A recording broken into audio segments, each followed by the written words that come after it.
Britain's Prince Charles Wednesday launches a potentially awkward tour down under, where New Zealand's Premier is pushing to drop the Union Jack from the flag and Australia's new leader is a staunch Republican.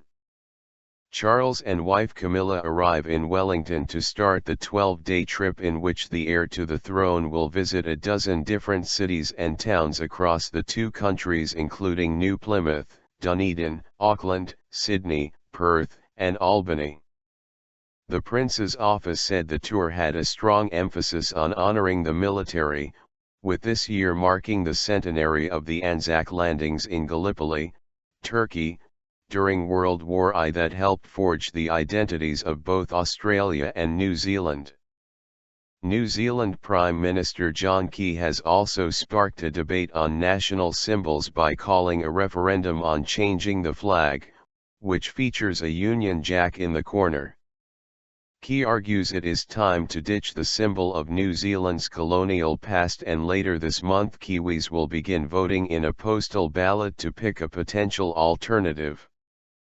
While Charles will likely avoid any controversy on the subject, he may take comfort from the fact that opinion polls predict the existing flag will be retained when the issue is put to a final vote in March.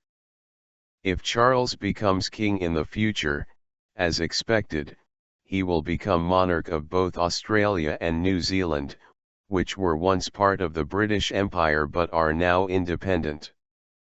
The British Crown's power in Australia and New Zealand is seen as largely symbolic, but while Queen Elizabeth II is hugely popular in both countries, the monarchy is still viewed by some as a colonial relic.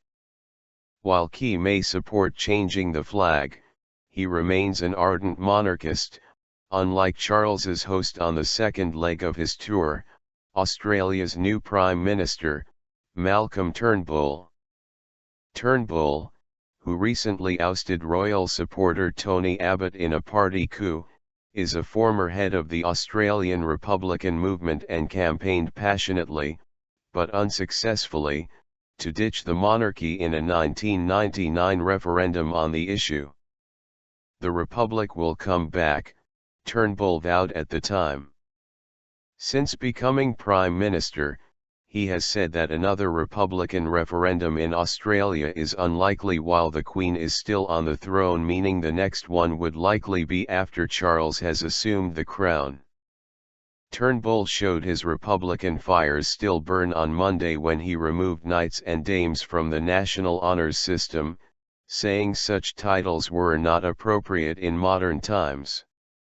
Other Republic-supporting Australian Prime Ministers have courted controversy by bending protocol in meetings with the British monarchy, with Julia Gillard criticised for failing to curtsy to the Queen in Canberra in 2011. Former leader Paul Keating was dubbed the Lizard of Ounce by the British press when he touched the Queen's back while guiding her through a crowd in the nation's capital in 1992.